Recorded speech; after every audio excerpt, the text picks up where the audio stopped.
Recently, we saw the Alien Romulus movie, and now there's talk of Alien vs. Predator 3 possibly happening, thanks to a simple question posed by the Romulus director: if people want to see that. It got me thinking, why hasn't Alien vs. Predator 3 happened yet, especially after AVPR did okay? So let's dive into what we know about this potential new film. For those who might not know, we've got Prey 2 and a new Predator movie called Badlands on the way. Plus, there's the chance we might get a follow-up with Romulus. So there's a lot going on that's breathing new life into the Alien franchise. Even though the first two Alien vs. Predator movies didn't exactly win over critics, a third installment was still on the table due to their financial success. The 2004 Alien vs. Predator was a huge letdown for sci-fi horror fans, with its PG-13 rating resulting in a bloodless showdown that left everyone wanting more.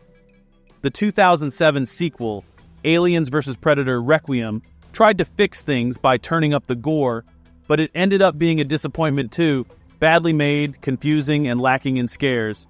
Despite the critical failure, Requiem did okay at the box office, pulling in $130 million on a $40 million budget.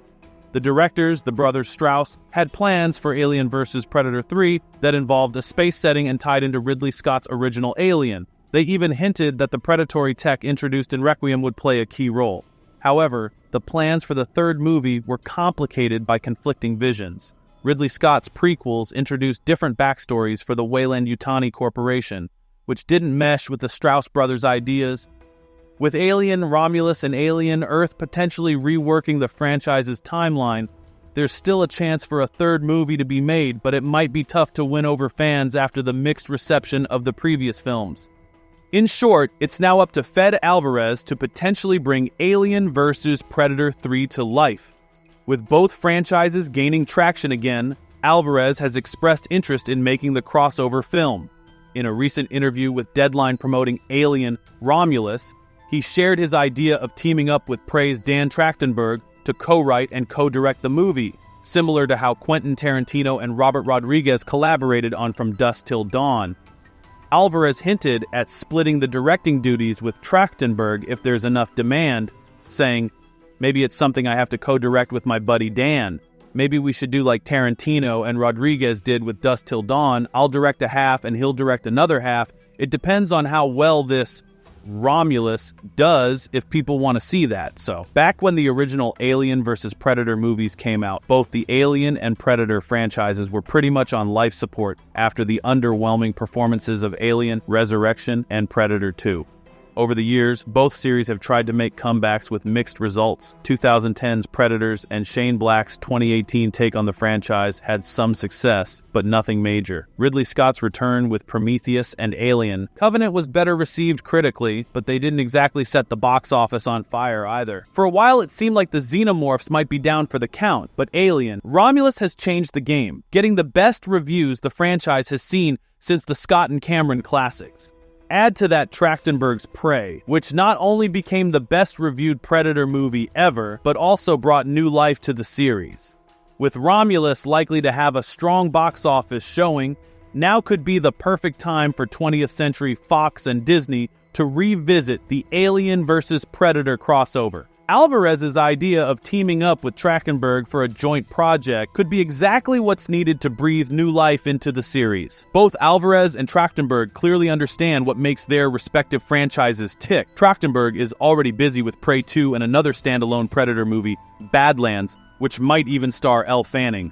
A collaboration between these two could deliver the kind of thrilling, well-developed Alien vs. Predator movie that fans have been craving. And given that Disney has enough faith in Alvarez to bring Alien, Romulus to theaters instead of just releasing it on Hulu, his enthusiasm for a new crossover could be just the nudge the studio needs to seriously consider it. The Alien vs. Predator franchise is now under Disney's umbrella following their acquisition of 20th Century Fox, now 20th Century Studios, so it's pretty much a given that a reboot is on the horizon. With the latest installment in the Predator comic book series, it seems like the next crossover has just found its perfect setting. Disney hasn't been sitting idle when it comes to revitalizing the Alien and Predator brands.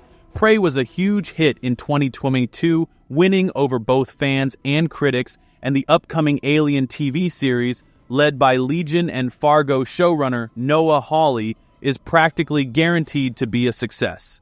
These franchises aren't just being reborn on the big and small screens, they're also making waves in the comic world.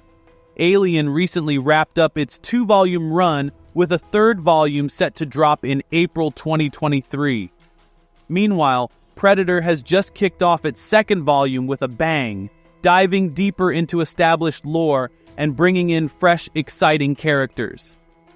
What's really exciting is that the Predator comic series has laid the groundwork for Disney's first Alien vs. Predator crossover in its 3rd part.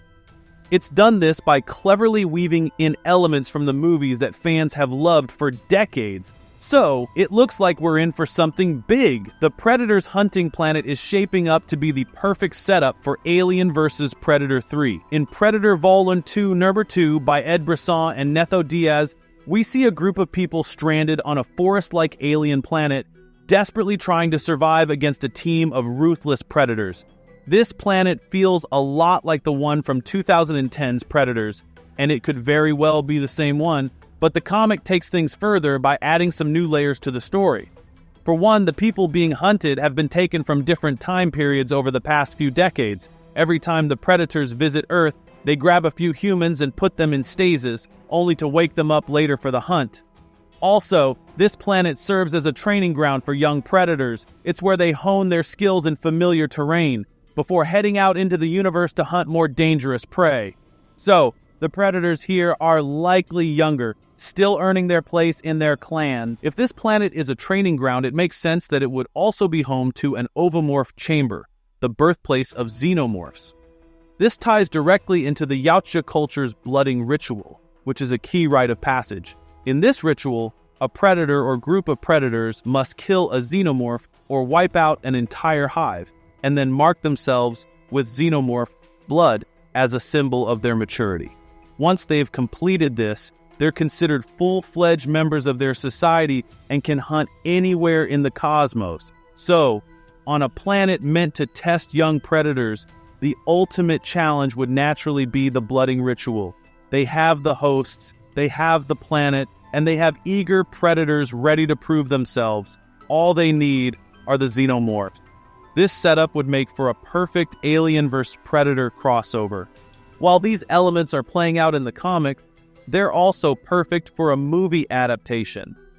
Fans have already seen the hunting planet in 2010's Predators and the blooding ritual in 2004's Alien vs. Predator. The comics are laying the groundwork, but the films have already been hinting at this setting for years.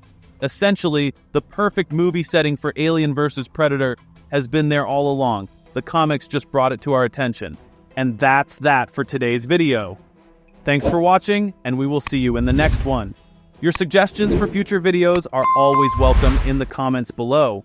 Also, what do you think about the possibility of a new Alien vs. Predator movie set on the Predator's hunting planet? Would you be excited to see the blooding ritual play out on the big screen? Let me know your thoughts.